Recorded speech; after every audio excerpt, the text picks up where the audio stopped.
Hi, this is Reflections, and I'm Nancy Joy. I'm a little bit animated this week. Um, I've been working on a program, an inner program on myself, and listening to a series of CDs, which really are about what we already believe in. That your thoughts, backed up by your feelings, create your reality. And the law of attraction, it magnetizes things to us. We all know that, but knowing it is nothing. Knowing is nothing. It's what you put into action in your life that's everything. And then I ran across this Barbara Handclough quote: "Chaos is just energy waiting to be rearranged." Oh, I got so excited because it's chaotic all around us, and even within our lives and all around us. There's so much chaos going on. And our job as conscious beings now, as we go through this shift, is to really start to apply the law of attraction. Your thoughts and feelings create what you draw to us, with every thought, as much as we possibly can. We're all pretty good. We can meditate and we can get in that sweet spot. And we can lift ourselves out sometimes of the dumps and hit that sweet spot where we really know this is the truth. And yet, a lot of our thoughts still run through our old programming of duality and negativity.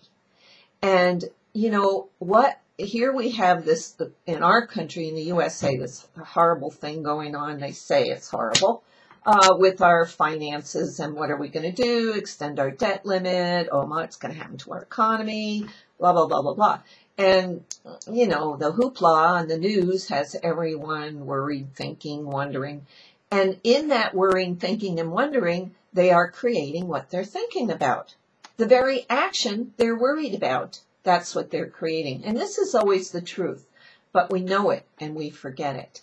And we, as conscious beings, many of us are teachers, many of us are on our path. I'd say all of us are on our path. You're not listening to me, right? And we all have our own version of this, but in so many ways, I've discovered over this past several weeks that I've really been conscious and working on it.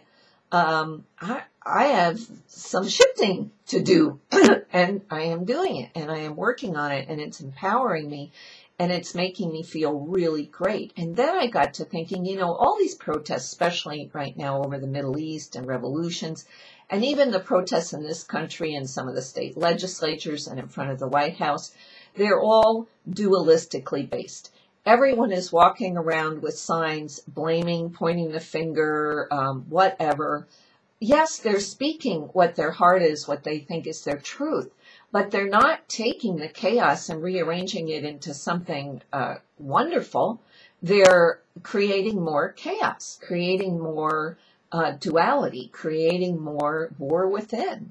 Barbara Handclough makes the point in her wonderful book, I think it's a little bit older, like '09 or something, but called Catastrophobia, where it's an imprint in our very cells because we have experienced in many of our iterations so many catastrophes, we expect it.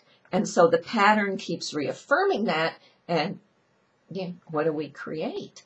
But it doesn't have to be that way, and that's the exciting part. That's the part when I say in the written part below, catch the magic. The magic is that you can change your thoughts and put a feeling behind it that works. Now, I am an emotional healer, and so we do have these feelings of depression, of anger, of sadness, of unworthiness, of fear, of what's to come. But we have to learn to take what the emotion is showing us and teaching us, bring it into our being, and change it into something uplifting and positive. There are a lot of techniques for that. The Callahan technique, or some TFT, EFT. I'm sorry about my phone. I forgot it was in here.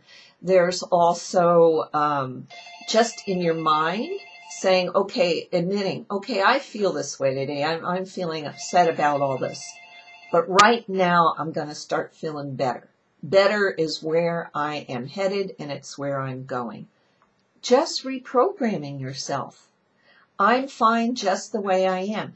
Just living in gratitude. Just looking around you. Do you have food? Do you have shelter? Is nature not wonderful? Reminds me of that song, It's a Wonderful World. It's up to us now, and I don't believe in dwelling, as you all know, in like, let's say, love and light. I think you have to bring the other side into your heart. You know, for example, a way to really heal things in Libya, we're not there yet, but a way to really heal would not be to point the finger at Gaddafi and shoot his troops. It would not be for either side to continue this. It would be for them to realize they're fine. They have everything they need. They're going to create something better that doesn't involve shooting people, that doesn't involve killing people. Eventually we're going to get there, but how we get there starts inside of us. The universe is inside of us. This is our real new frontier, and in order to change something, we have to believe that we are the universe and believe that we can. And in order to believe that we can, we have to start somewhere. And so being conscious of your thoughts, reprogramming your own reality, not getting caught in the mucky muck of all that's going on. And I give the example of this very wealthy, prominent man when asked a short while ago how he was preparing for the economic crisis. He says, I'm choosing not to participate. Well, you know what? No wonder he's wealthy, right? And so let's use this Monday morning reflection to really take a look right now and all this week and forever after about our thoughts. And instead of protesting, let's hold up signs that say, you know, we are one, we're creating a new reality, you know, whatever it is. It's the belief and the thought that's going to attract it, not anything you protest or do or fight on the outside. So take all your emotions, use them to fire up your thoughts, and let's plug in this new reality in everything we think and do. And have a great week. See you next week.